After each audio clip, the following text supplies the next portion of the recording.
Hello everyone and welcome to the Institute for Government. I'm Emma Norris, the Deputy Director here. Today we are launching IFG's annual performance tracker, which we produce in partnership with the Chartered Institute of Public Finance and Accountancy. Performance tracker tracks the performance of public services right across the piece. We know that public services have been hit incredibly hard by the pandemic, but the pandemic merely exacerbated existing performance problems and pressures on staff. High inflation, widespread strikes have since caused even more disruption. We've got NHS waiting lists at an all-time high, prisons that are bursting at the seams, and staffing crises right across services. We've also got widening inequalities in schools. And that's all happening in a context where we're being told that there is no money to spend, so things will possibly get worse. So ahead of the autumn statement, we're going to be talking about just how bad public service performance is, how the government can recruit and retain sufficient staff to start improving that performance, and where we think the key challenges in public services lie ahead of the general election that we're expecting either next year or very early in 2025. Delighted to have a fantastic panel with me today to talk about it. We're going to have opening remarks from Geoffrey Matsu, who's the Chief Economist at CIPFA, sitting on the front row. We've got Nick Davies, who's the Programme Director for Public Services here at the Institute. He'll be presenting the findings from Performance Tracker, so you all have a flavour of what the report says. And then we're going to have responses from Baroness Morris, who's the Chair of the Lords Public Services Committee. And we will have a response from Stephen Bush, who's an Associate Editor of the FT and who is en route and will join us shortly. Okay, Geoffrey, I'm going to come to you for a few opening remarks before we get into the detail. Hi, good afternoon, everyone. And CIPFA is very pleased to be working with the IFG for the 8th year in producing what we think is a very critical component of public policy. From CIPFA's perspective, the managing of public finances is critical to achieving better outcomes across not just the 9 services that the report covers, but also across the wider realm of public spending. I just want to quickly reflect on 3 areas of why CIPFA finds important the tracking of performance, and that's around a whole systems approach that government should constantly be reminded that it should be taking, and that internally it should be developing structures to pursue. And that whole system approach really just means the coordination and integration of activities across public bodies. And through that, we can get better accountability in public spending. The second area is around monitoring and evaluation. We really need to focus on the big stuff and make sure that we're not being distracted by small sums of money or small little projects here and there. And so through monitoring and evaluation, making sure that timely data is being collected and that it's being used in an effective way to monitor and evaluate the delivery of programs across government is really important, and what I think Performance Tracker aims to do. And third, but not least, is around financial resilience and making sure that government, not just at a central level, but at a local level as well, has the sort of the musculature framework to deliver on its remit. So for local government, making sure that neighborhood services are delivered in a safe and effective way to the people that rely on public services, which are often in places that have greater need. And just a quick reflection on that financial resilience element from a local government perspective is the recent crises that we've been seeing over the past few years in local government, with councils, both big and small, really starting to fail. And this is hopefully not the beginning of a trend. And we really want to make sure that through reports such as Performance Tracker, there is sort of the insights through data to see how government at whatever tiers can sort of avert crises through developing that sort of specialist knowledge and skills that are needed to better and more effectively use public monies. So with that, I look forward to the discussion. Thank you very much. Brilliant. Thank you, Geoffrey. It's worth me saying now that we'll, of course, be holding time for questions from the audience at the end. For people who are watching along online, you can start submitting questions via Slido now, so please do go ahead. Nick, over to you. Thank you. I'm going to briefly run through some of the current performance issues facing public services, look at some of the causes of those performance issues, then the implications of future spending plans for performance, and then finish with a quick look at some recommendations. It's necessarily going to be a bit of a whistle-stop tour, condensing as it does a 300-page report into a handful of slides, but hopefully there'll be plenty of time for questions afterwards. So this first chart shows the performance of public services. The first column is the 9 services that we look at. The middle column is the performance of those services on the eve of the pandemic versus 2009-10, a decade earlier. And as you can see, apart from schools, all services were performing worse on the eve of the pandemic than they had been in 2009-10, with the biggest falls in performance seen in hospitals and in prisons. The final column shows how those services are performing now compared to the already disappointing performance levels on the eve of the pandemic. And again, unfortunately, in almost all cases, the situation has got worse, in some cases substantially, with, again, hospitals seeing the biggest decline alongside criminal courts, where in both cases, waiting times and waiting lists have increased substantially.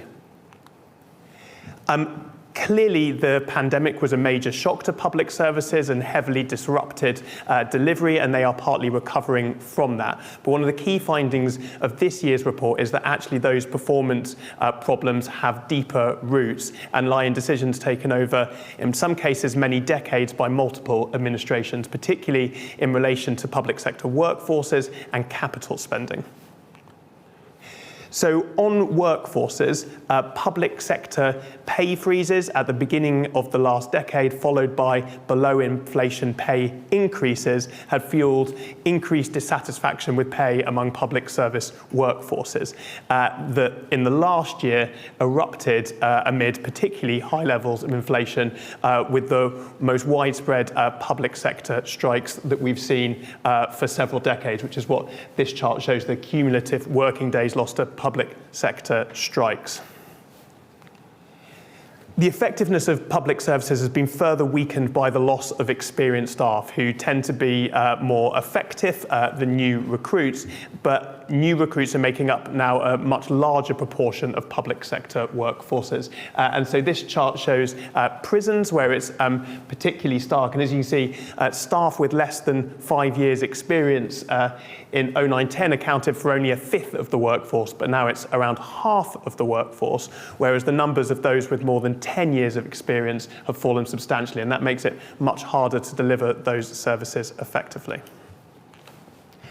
On capital, the UK has consistently invested less in public services than other wealthy nations. So taking health, for an example, what this chart shows is that since 1970, there have only been 2 years when the UK has invested more than the OECD average.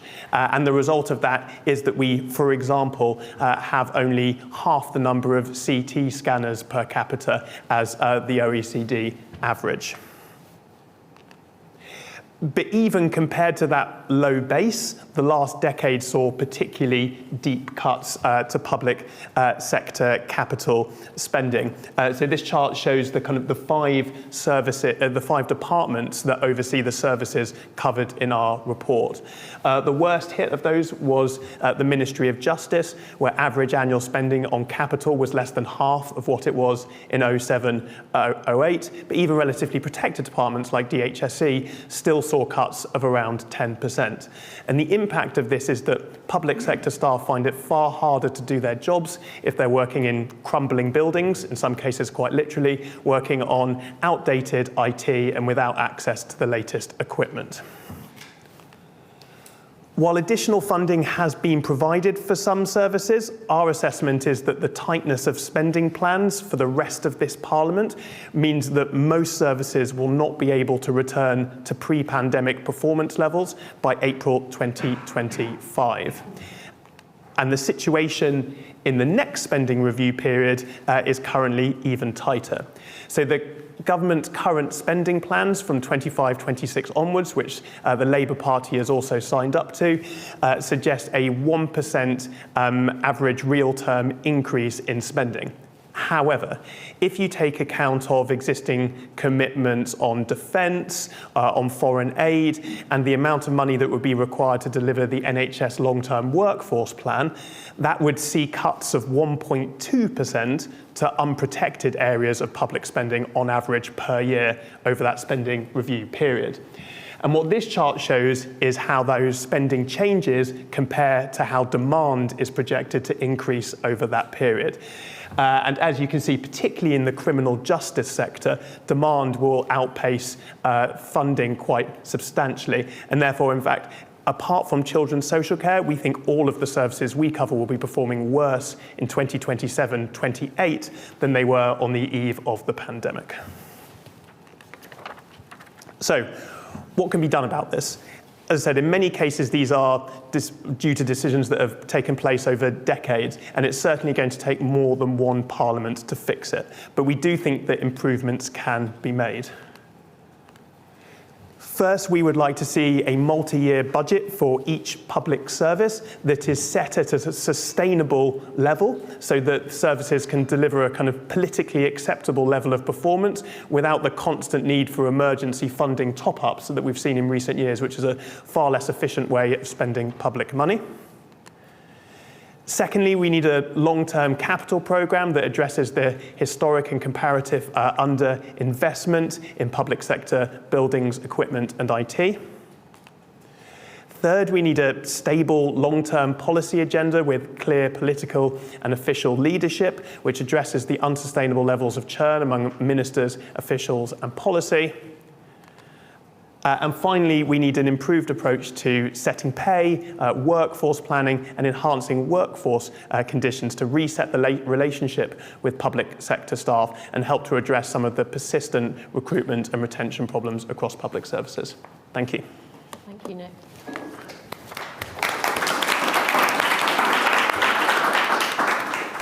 Estelle, Nick's painted in that presentation a picture where every service is performing worse on the eve of the pandemic than it was in 2009-10. We've seen a huge level of churn, both at a ministerial and official level, losing our most experienced staff and capital investment levels that are lower than many of our counterparts overseas. What are your reflections having heard that outlook? Well, it's not great news, and you did give us a lot to be optimistic about, really, in that they are entrenched problems. What I wanted to do was just, I'm not an economist, so not respond to the economy, but just a few observations on the statistics and then perhaps a little bit on workforce. But I think one of the most important points was that this didn't happen by itself. Had there been investment before the pandemic, it would have been bad, but not as bad. And I think politically, one of the problems is that politicians, and I'm sure I did it in the past, this selective use of a time frame, I think, causes huge problems in terms of their relationship with the people who deliver public services. So in the area I know best, which is education, it might be true that spending now is higher than it's ever been. But if you look at your graphs prior to that, no one, not any teacher I've met, believes that to be the case. And I think that's a real problem. That sort of shared understanding of what the data is. It doesn't make for good working relationships. Second thing was, I think in the public services, there's a real problem in differentiating activity from value. We teach children. It doesn't mean they've learnt anything. It's just a slight difference. But a lot of people think we've taught them, therefore they've learned, and that is not an automatic connection. You can have a hospital appointment, but it doesn't mean that you've got any better. And I think we need to be even more fine-tuned to how we get that value and activity. Just 2 or 3 more points on the data.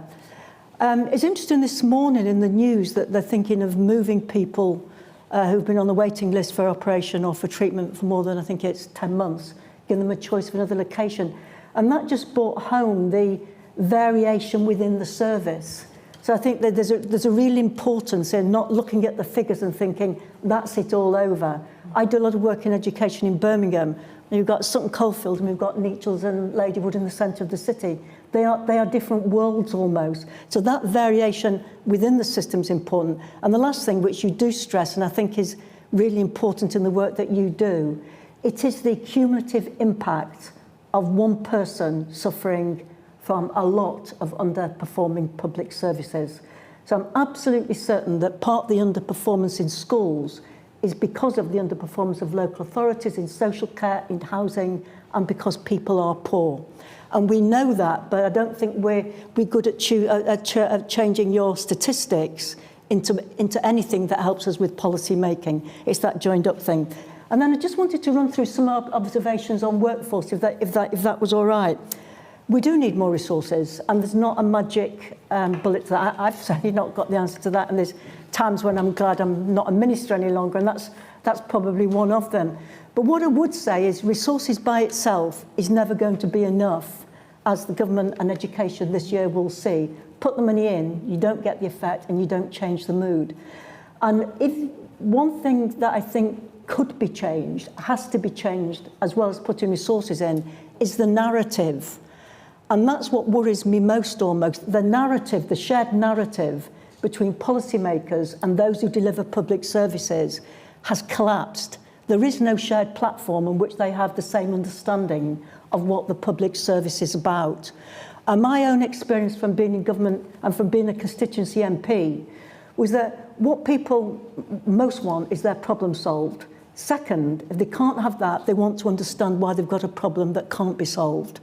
And somehow there's got to be that narrative. There's got to be a trust from politicians to those who deliver public services, that they understand where we've been, where we are, and where we might be going. And if any government comes in and just says it's all going to be right in the next 1 year, that's not true. But if you can somehow change that narrative so that you bring the public servants with you, they know they're on a journey, they know the rough destination, and it might actually be quite exciting trying to get there, even if it's tough. I think that could make the biggest difference. And the reason I stress that is a new government has only got one chance to do that, one chance, and it's in that first week. Mm-hmm. If you lose that first chance of changing the narrative, I think you've had it. So where's the first question is also, well, how much resources are you going to put into? And you desperately need to. I would actually put what narrative you're going to say ahead of what resources. I think the resources follow the narrative because that builds up trust. And I think that people in the public services, they don't join for the money, they don't join for the high salaries, they don't join because everyone's saying how brilliant they are, but they do join because the job's worth doing. And they are grown-ups. They can be part of that narrative. They're bold enough and brave enough and experienced enough to share that story with them. And I think that politicians have to stop choosing a time frame that suits them and talk about that wider narrative. Just 2 or 3 more points. Public services, I think possibly more than any other sector of the economy, are a people business. They are hugely dependent on people. And those relationships, which can't appear in your statistics, actually matter. So a teacher and a pupil, a doctor and a patient, a prison officer and a prisoner, they all are absolutely crucial. So just as where we've got a whole lot of government policies on investing in capital machinery in other sectors of the economy, we ought to have a similar approach to investing in what is essentially the machinery of public services, which are public servants. So where are the tax breaks for investing in training, professional development for public services? Where are the league tables for how much you've invested in leadership and the rest of it? And I just don't think we have a mindset, either in policymakers or in public servants themselves, that say, we are the machinery of what we do, and what we do is crucial, and the economy and the policy has got to make that happen. We know too many public servants who, when a cut is needed, they cut their own professional development first. It's like closing down your best machine. It's like switching the plug off at the machine that is doing the best work for you. And we've never got to that mindset. I think with 2 more other points. Leadership matters.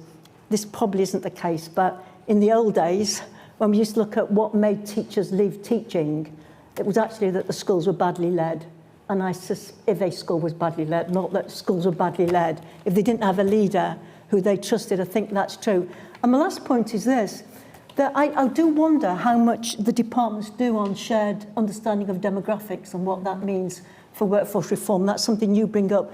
And I don't know a lot about that. I've not had a lot of discussions, which makes me wonder how much is done. And the other thing that I thought might go along with that is working patterns. They're changing, and we bemoan it rather than accept it.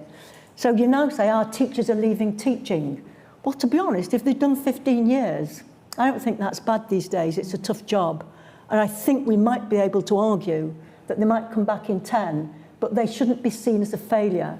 And if young men and women want to go to Australia and New Zealand to be a doctor when they qualify, I don't particularly like the idea, but it's happening. So rather than just beating ourselves about the head about it, why don't we see that that's a new workforce pattern? If a lot of women now who are training in medicine are female, that might mean that more likely, might not mean that more likely to want to go part-time or take longer periods of maternity leave. And I'm not sure how much we've absorbed that new generation of working patterns and put that into it as well. So I think those are the main points that I wanted to make in response to that, Nick. Thanks very much. Fantastic. Thank you very much, Estelle. I wanted to come back to your point on narrative. I thought this was really interesting, the idea that it's not just about data, it's not even just about money. It's about the story, and the story that can be shared between politicians and people working on the front line of public services. And I suppose I wonder, looking at the picture that Nick has painted of public services that PT outlines, what do you think that narrative can look like in this context? I think that narrative starts with those figures, to tell you the truth. This is where we are. And politicians, once you're in government, you don't say that. If you're in opposition, you have a vested interest in saying how bad public services are. And that's a problem in terms of setting a tone within the public sector. They hear an opposition, no matter which party they are always saying how bad, not how bad they are doing the job, but that's how they interpret it. It's how bad the public service is, and it's not only bad, but it's getting worse. Mm-hmm. And so when you become the government, you suddenly switch to say how good they are and how much they're improving. And that's not an adult conversation.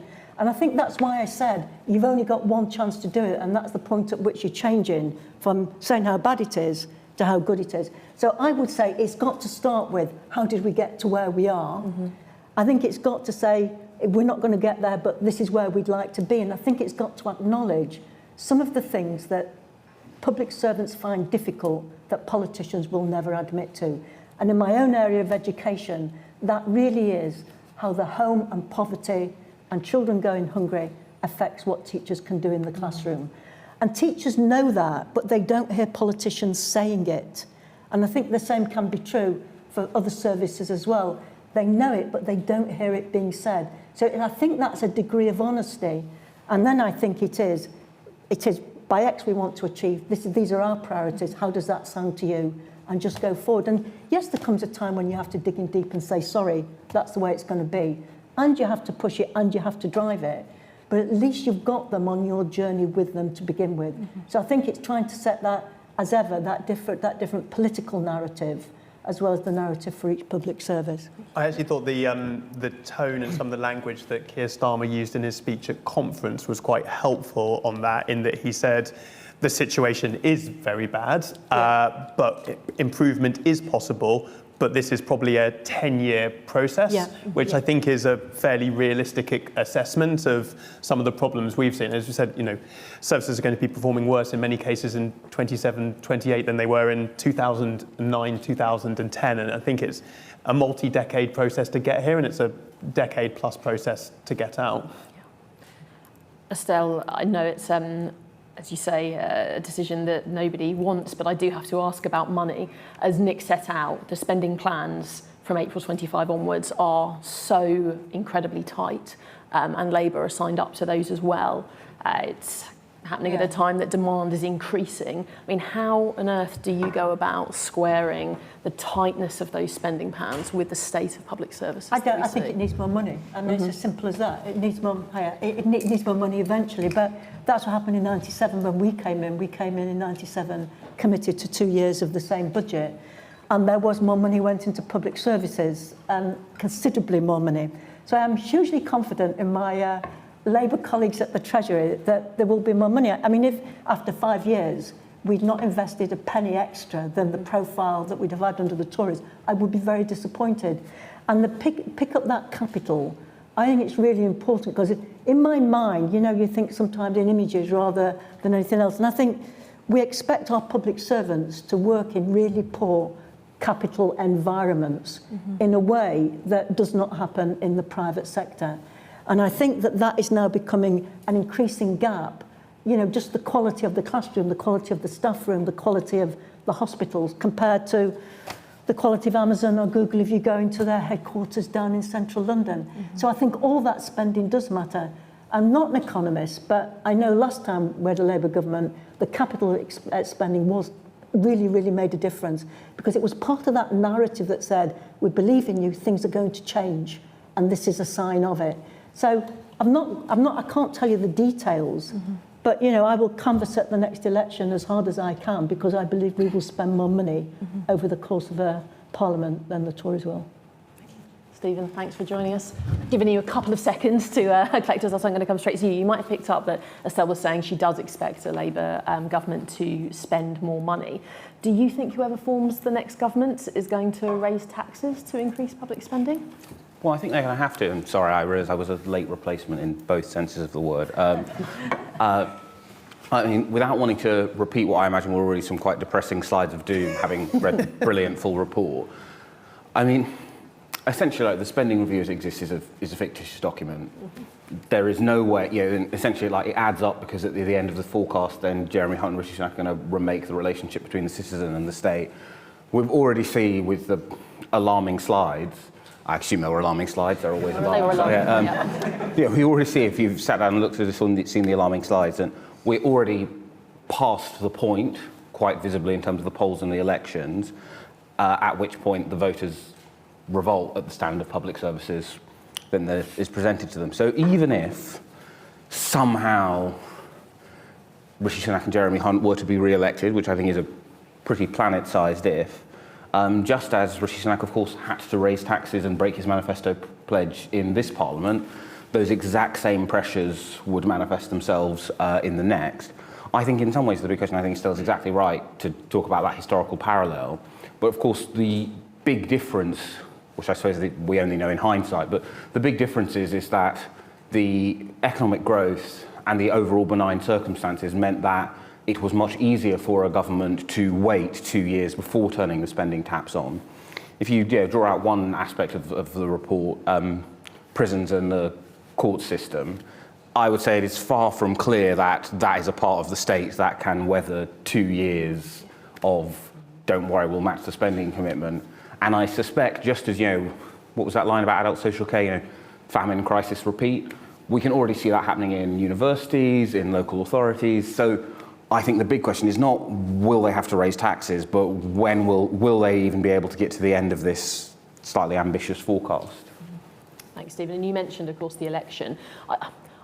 I'd be really interested in your view on where public services are going to sit in the kind of election narrative. There are so many problems facing the country at the moment, the cost of living crisis, the kind of wider economic climate, net zero, and whether we're kind of going backwards and forwards on that. Where do you think public services is going to rank when it comes to the issues that public care most about this election? So in some ways, I think the public services are a bit like... so I had very bad teeth as a teenager, and I had to have a lot of extensive dental work done. And there's a period when, you've had your wisdom teeth taken out, you can't really speak or say anything.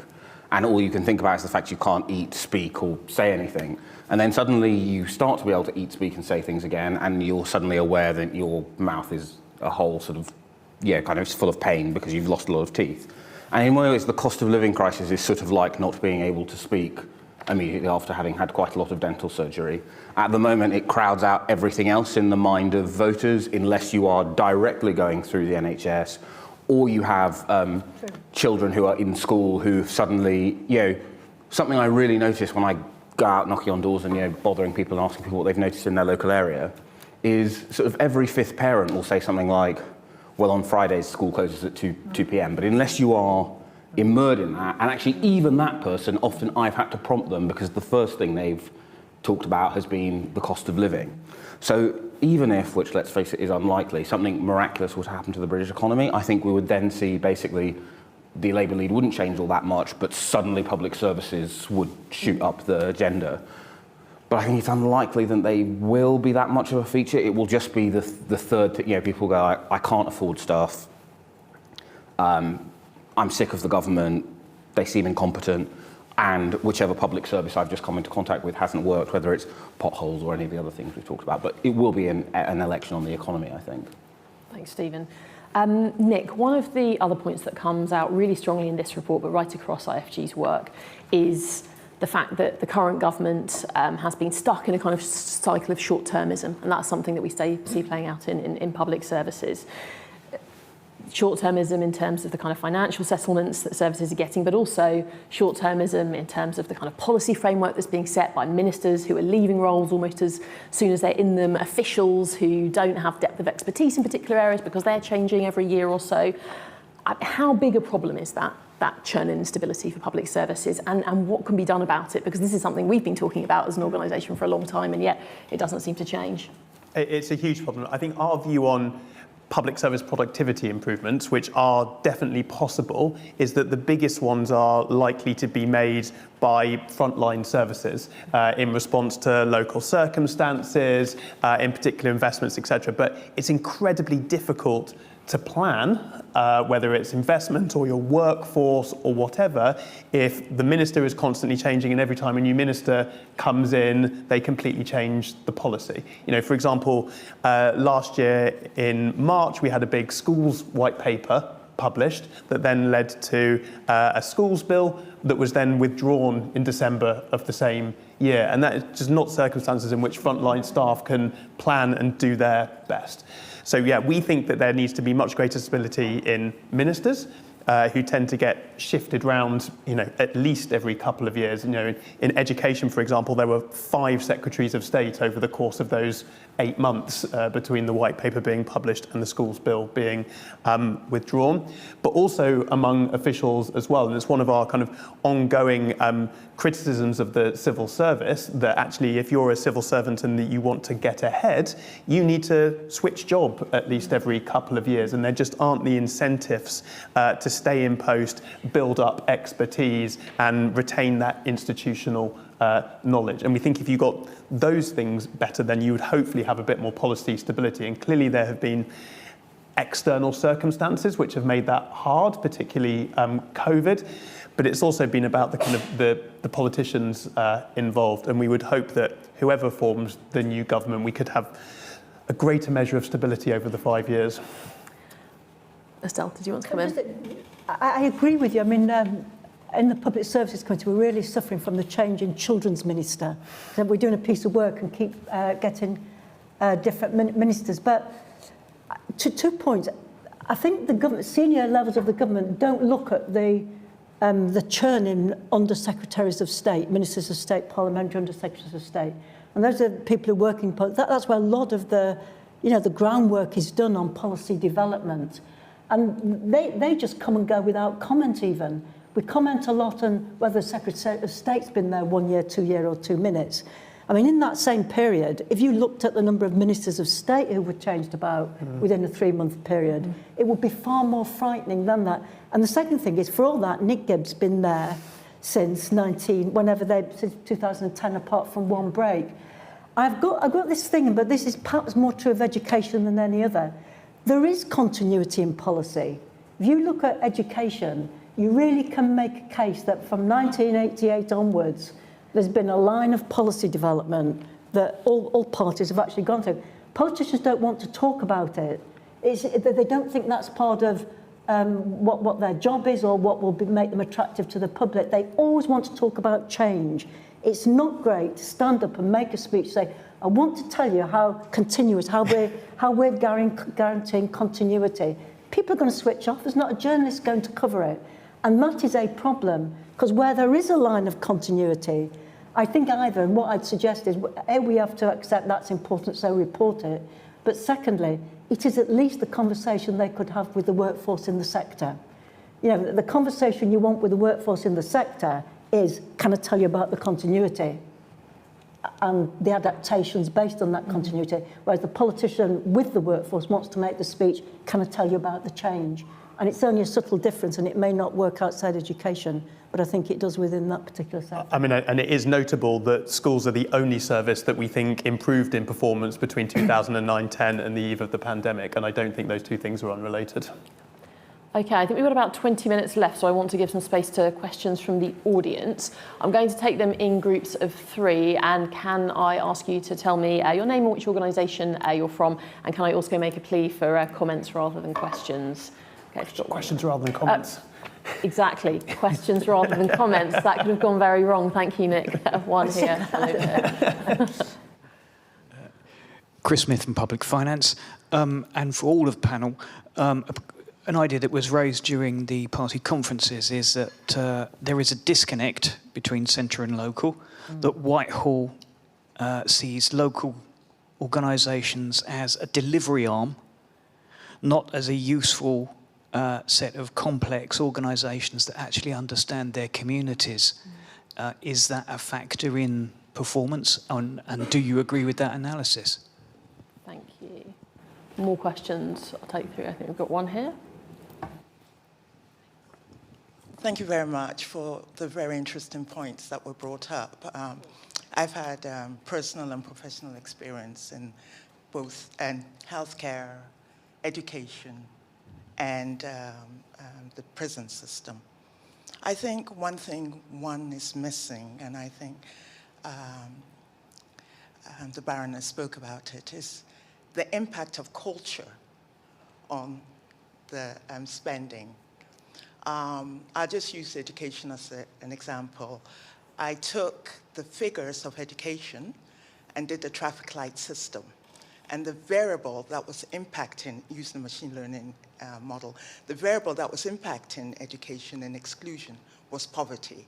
And I think that translates into all the other systems. I want to just end here because I'm sure we can talk about it later and other people want to make a point. I think one of the problems, we can't just say 10 years because globally things are changing very, very fast. And what we project in 10 years may not be, how can I say, may not work with the global situation as it is. So I think, no, not what I think, what do you think about having a much more intersectional approach in policy making and involving all parts of society in that? Thank you very much. Thank you very much. Any other questions? Otherwise, I'm going to see, thank you, one over here.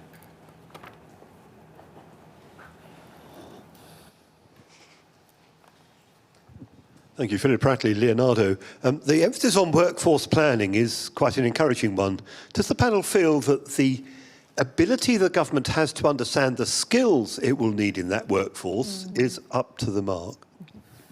Thank you. Okay, so we've got centre-local disconnect, intersectional approach to policy making and workforce planning. Does government understand the skills it needs? Stephen, I'm going to come to you first. Well, I mean, on local government, I would say it's a bit of both, right? In the only, it's very clear in the reform, but the only bright spot in the government's record in the public services are what's happened in schools, where that's partly, of course, about the very long continuity, exactly as Estelle says, going all the way back to Kenneth Baker. But part of that success has been pulling some powers from local government to the centre. And we can argue about whether or not the DfE is equipped to do all of the things that the mid-tier used to do. I think the argument is, well, it's mixed.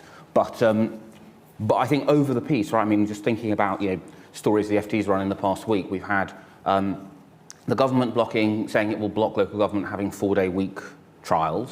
We'll have a King's speech in which they'll be clamping down on the ability of local government to set 20-mile-an-hour zones. Now, whatever you think about these policies, it is, I would say, far from clear than what the head of government of a G7 nation during a time of geopolitical uncertainty needs to be focusing on is whether or not Haringey Council is too free with 20-mile-an-hour zones. I mean, it's risible. And I think part of how, obviously, looking at that report, it is really clear that taxes are going to have to go up. If you look at where we sit on the OECD average, actually, in terms of the amount that central government taxes, we probably are at about the amount that you can get out of the average European voter before people start to get quite irate.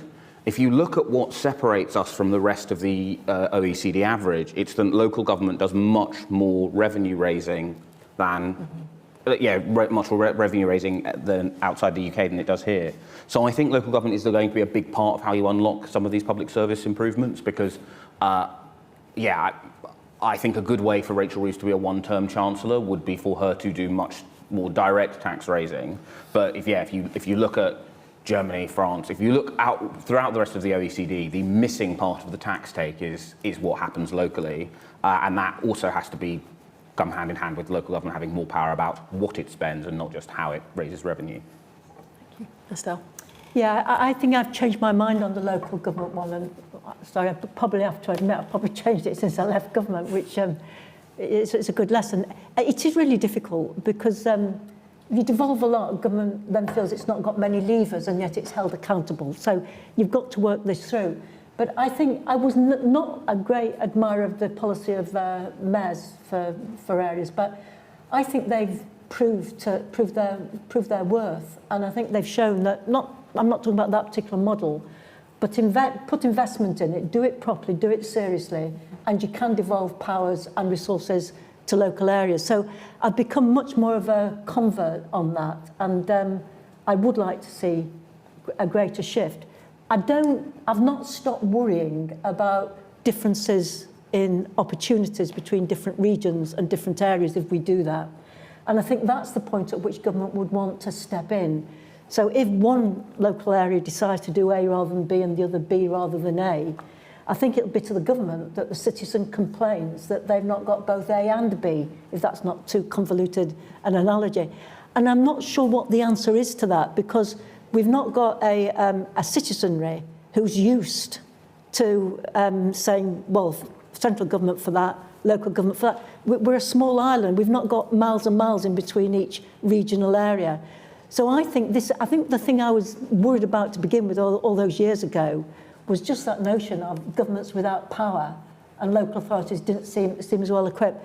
But I think the argument's maturing. I don't think it's there yet, but I've become more and more convinced that somewhere in the future, developing around that, building on mayors and things like that are probably an answer. Just one thing, governments sometimes need to be really brave on policy. There's another thing that's in your report, one of your recommendations, and that's about early intervention. There's no one doesn't think that early intervention is right, and there's no one really that doesn't think the relationship between central and local is wrong. But how you're brave enough to make the jump is really difficult. People mean to make the jump, and there's so many reasons why they don't when they're in power. And I think that's another thing in terms of that narrative, that if you set out when you first become in power, you can move towards it. I think they are things for the future, really forward-looking agenda items. Thank you. Nick?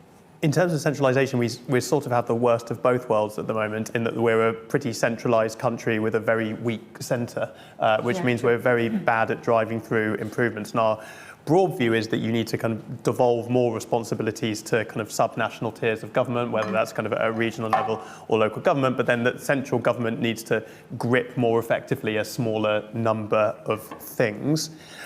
In terms of local revenue raising, that could be part of it, but even just greater stability for local authorities on how much funding they will get. So this was something that was in the Brown Review, for example. So currently local authorities get a one-year settlement and often only find out a couple of months before the start of the new financial year, which makes planning incredibly difficult. Whereas the Brown Review suggested, which would be a good idea, it would kind of 3-year settlements for local government. Another problem with local government is that a lot of their funding comes from having to bid for competitive funding pots, which again takes up a huge amount of effort and also provides quite a lot of uncertainty.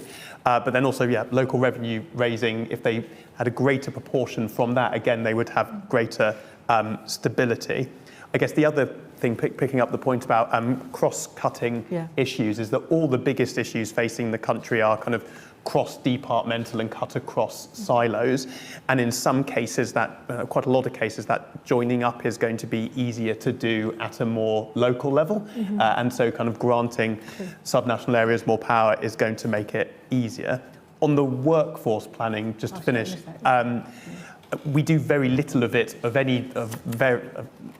well, we do very little of it, so it doesn't really matter how bad the quality is because we just don't do it. So we've now done it for the NHS at least. There's a question about whether that plan will be delivered or not. We don't have a similar plan for adult social care. The plan for schools isn't that great. We've just recruited 20,000 additional police officers without any clear idea of what they're going to be used for, what the skills gap is going to be. So yes, it would be great if we had kind of better forecasts of the skills that we need, but frankly, it would be better if government was just trying to do that type of thing in the first place, because currently it's not really. Thanks, Nick. We've got lots of questions pouring in from our online audience, so I'm going to take a few of our top-rated ones there. Nick, I want to come to you first. There are lots of questions about what solutions are available that are not just investment. And I think you mentioned in one of your answers that there are productivity improvements that are possible. So perhaps you can outline a bit about what that looks like. Yeah, so just say, I think productivity improvements are possible. So for example, if you look at the quality adjusted public sector productivity improvement between 1999 and 2007, it was around 5%. And if you had a 5% improvement across the 9 services that we look at in Performance Tracker, that's equivalent to about £12 billion a year extra, which is a pretty sizable amount of money.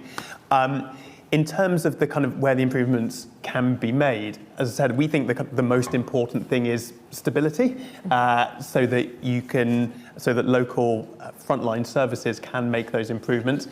It probably does, at least up front, require a bit of extra money on capital. Over time, you might be able to better balance capital spending with day-to-day spending, but frankly, if you're operating out of a crumbling building, you don't have access to an MRI machine, your computer takes 30 minutes to turn on at the start of the day. There's just not that much you can do. Mm-hmm. Thank you. Stephen, I want to come to you on the question of funding. I mean, I think it feels like there was relative agreement across the panel that whoever the new government is, they're going to have to invest more than is currently set out. If that happens, if new funding is raised, where do you think the priorities for allocating it are? It's a really good question. So I'm going to do the political economy answer first, because I think that's actually easier, right? Which is, if you are, will be a Labour government, do the kind of dance aside, whoever it is, then what you'll want is to be able to point after 4 or 5 years to things which have visibly improved. Yeah. And so the tangible things that I think actually do matter a lot more than you'd necessarily think seeing as polls, because they're things people use as heuristics for how well everything else is going on: rough sleeping, potholes, and then healthcare, right? Those are the 3 things which either everyone is directly touched by or people see, right? People can see that their street has large holes in it, or people sleeping rough in every doorway, and it adds to this sense that, then the country's falling apart and nothing quite works. So those, I think, are the 3 things that, if I were, sitting in Downing Street talking to Keir Starmer about how he'd get re-elected, those are the 3 priorities. I think in terms of the challenges facing the country, the stuff that is causing sort of systemic problems is, of course, the fact that we essentially now have a kind of criminal justice system which is actually still fairly good at finding people to put in the machinery of justice, but the second you start, well, maybe we should take this person to court or put them in prison or anything, then suddenly the whole thing breaks down. One of the reasons why that's got so acute is, broadly speaking, every year this performance tracker has got worse and worse and worse. And essentially, the only reason why we're now talking about prisons outside of gatherings like this one is because it's moved from being a thing that concerns liberal-minded people, who quite rightly were upset when we see more prison violence, more overcrowding, to a problem that upsets most voters, which is then suddenly you actually just can't put people in prison. So I think basically the core things are criminal justice, the NHS again, and then broadly, just to add a final workforce point, as the report shows, one sort of glimmer of light is that per pupil fund, the number of pupils is falling, which of course does create savings in the education budget. But just a thought for you about teaching. It is now essentially one of a handful of graduate jobs where you never ever get to work from home. The relative pay of teachers is going to have to go up quite a bit to reflect that reality. The only friends I have who can't work from home are people who work as teachers, people who work in hospitals, and people who work in some but not all of the big banks. Now, there's obviously quite a big financial difference between the remuneration there, but there isn't, to be in the nicest possible way to my friends who work in big banks, some of whom are very, very dear to me, there isn't a big difference in terms of their qualification, intelligence levels, or ability to do any of those jobs. So that is going to be another big pressure, is just dealing with the way that work has changed for everyone other than a handful of public service. And it's notable that most teachers who leave the profession leave to jobs with lower pay, but much greater flexibility. Predominantly female workforce as well. Yeah. Estelle, I want to ask you the question on allocation too. What do you think the priorities are? But I also wanted to, our top-rated audience question online is whether the panel worries about the future viability of local government and the people who are relying on the services that local government provides. Because of the strength of local government. Yes, yeah. I do. I mean, I do some work in Birmingham, and that's where my constituency was, and you know, the people know it's really difficult. They're a huge local authority not able to deliver basic services, and I think I do worry about that, because apart from, well, schools and health, but the poverty thing and the housing thing and the neighbourhood and the social services, the children's care, they predominantly go through local authorities. And there just are not the resources there. And I worry also, talk about churn, I'm not seeing the statistics, but I suspect the churn in local government officers, especially at the delivery end, the social worker end, is even greater than it is in ministers at central government. So I think it is a real problem. Also, there's something about it, I can't quite find the word. You know, this sort of lack of investment in capital. We've all seen what waiting rooms are like at local authorities when you go for local authority services. The neighbourhood office, where you go, try and get the hole in the roof mended, where you go because you're worried about your child's not good enough to feed them. They're never pleasant places where you're made to feel welcome and there's enough staff to see to you. And it's that draining away of people's energy. And that's not the fault of local government, certainly not the fault of local government officers, but the whole context in which you are poor and needy and go to a local authority to get their services because they will help you drains the energy out of those people who need to go and ask for help. And sometimes there's got to be an injection of energy into that. I think what you said is absolutely right about making a difference where it can be seen, because it just gives people a bit of hope. It's not enough, but it's sufficient to get you through that first stage of reform. So I do worry, yes. Thanks, yourself, Nick. On local government, we've seen more Section 114 notices, which is the kind of equivalent of a local authority saying we don't have any more money anymore, in the last 3 years than we had in the previous 3 decades. Now, pretty much all of those cases are cases where those local authorities have made pretty dodgy commercial investments and are now in a huge level of debt. However, the fact that they felt that they needed to make those investments is symptomatic of the wider pressures, and a lot of local authorities that have been very prudent are now raising concerns that they too will have to issue Section 114 notices. And that's because since 2010 there have been substantial cuts to central government grants to local authorities. That's been partly offset by increases in council taxes and charges, but it's still a 10% real terms cut in local government spending power, whilst at the same time there's been a big increase in demand for both adult social care and children's social care. And local authorities have partly squared that circle by cutting down what we call neighbourhood services, which is things like libraries, children's centres and public health. But there's really not much more that you can squeeze there. And a lot of those services are the quite visible services that are really going to matter to people and are going to drive people's voting. Thanks, Nick. Right, we've got a few minutes left. I can probably take 1 or 2 more questions from the audience in the room if you have them. Is there anything you want to ask our panel? Yes, got one here. Dennis Van Micklin, RSA. Trouble is looking back in the past and saying, you know, comparing the past with the present, it can be misleading. This is the biggest crisis we've ever had since the Second World War, people talk about. Even maybe the 70s, you might probably say. Sometimes it's easy to blame government, but government isn't always the problem. Sometimes it's the people themselves. Sometimes we have to look at health of the people. If you look at Europe, they do quite well on health issues because they actually have quite a high standard of good health. Japan, you know, even China, even Asia generally. So maybe we should sometimes look close to home. We could help ourselves a little bit better in the country. And think about this. Obesity, for example, is mushroom. It's just nonsense. It shouldn't be that way. Children going around killing their contemporaries in the street.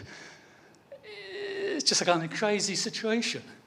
Somehow, maybe families are broken down. Maybe we'll have a look at families themselves. Maybe we should take the emphasis away from government a little bit. Give them a little bit of relief, because I'm sure they try. Maybe they could have tried harder in COVID, but... So I'm just wondering, do you think perhaps we should take a wider perspective, a societal perspective, rather than just a governmental all the time? Thank you. So a question about the kind of limits. Are there limits to kind of government's role in some of these challenges? Then I want to take one more from online, which is what can we learn from others? Nick, you highlighted in the presentation the fact that our capital investment compared to lots of overseas comparators has been lower. What can we learn from countries who are doing better than us? Let's go in this order. So Nick, I'll start with you. So just on the kind of the limits. So I mean, you are right that kind of public health tends to be slightly better in some of the kind of other wealthy Western European nations. There are obviously a wide range of factors that impact on that, but quite a lot of those are government-driven as well. In terms of levels of benefits, for example, which are kind of less generous in the UK than in other countries, and we generally have kind of wider disparities in income here than in other countries, all of which has an impact on health issues. I mean, it's also just the case that although our overall health spending is now broadly comparable to European, that's only a quite recent post-COVID thing, and that historically over a number of decades we've spent less than other countries like France and Germany and the Netherlands, etc. So clearly it's complicated. The outcomes are emergent properties of complex systems, and it's hard to tell the direct route by which government has an impact, but it can quite clearly have a big impact on those factors. In terms of capital spending, it's a really good question, and actually one that we are looking to address in a new piece of research, but we have a series of problems. We don't budget very much. We then consistently underspend those capital budgets. We frequently raid those capital budgets to cover shortfalls in day-to-day spending. The capital budgets are volatile, and there are also issues about the kind of skills and the capabilities of those who are making the decisions. So I think there's probably quite a lot that can be done at each of those stages in order to improve our capital spending. Thanks, Nick. Estelle? Yeah, it must be right that some responsibilities with individuals or families or beyond government. And some people need more support to be able to do that as well as they need to do. And I know in schools, you all know this, lots of head teachers and teachers will work as much with families so that it can be a joint endeavour to raise standards or to get focused or to achieve things. That's not as easy for politicians to say as I've just said it here. So I do think you have to be careful that it's not shifting blame. Mm-hmm. But I'm absolutely certain that everybody's got a part to play, and helping everybody to be in a position where they can do for themselves and their families what will help them is, I think, something that government can help with. So it's the nature of the partnership as much as anything. And I'll leave just Nick's comments on the finance bit there. Thank you. And Stephen, you get the final word. Well, look, what I would say is that it's pretty clear that the British state is not excessively large by any global standard. I would also be wary of taking figures about health, particularly from countries like China, at face value. If you look at something like life expectancy, which is, I think, a very useful international comparator, because it's basically really hard to fudge it and there isn't any cultural difference about whether or not someone is alive or dead. Yeah, actually, the UK spits out about the OECD average. I think, look, the lesson is ultimately if you look at the not just this year's review, but if you look at this review and you look at the chart of public spending, there is a pretty obvious correlation, right? There are also equally fairly obviously areas of the state. I mean, actually, crime is down loads, but there are equally fairly obviously areas of the state where the solution is not more money, it is either some form of reform or it's some kind of societal level behaviour change. But ultimately, we did start this decade with a period of quite severe public spending retrenchment, right? We just did. And I think it is far from clear that there is any evidence that the UK's problems, such as they are, can be solved through more of what we had in that period. There are certainly some things that the state stopped doing in that period, which I think you can argue that they shouldn't start doing again. But I think it's very hard to argue with these charts and with this report. Thank you very much, Stephen. Okay, we're at past, so I'm going to have to draw this to a close. Thank you again to CIPFA for being our partner on the Performance Tracker project. Thank you very much to all our panel members, particularly you, Stephen, for stepping in at the last moment for us. And thank you to you guys, the audience, both in person and online, for taking part and asking a great set of questions. If you haven't already, I would really encourage everybody in the room and online to read Performance Tracker. It is an incredibly powerful and precise analysis of what is happening right now in our public services. And even if they come below the cost of living, these are going to be issues that everybody is thinking about in the year ahead. Thank you very much, everyone.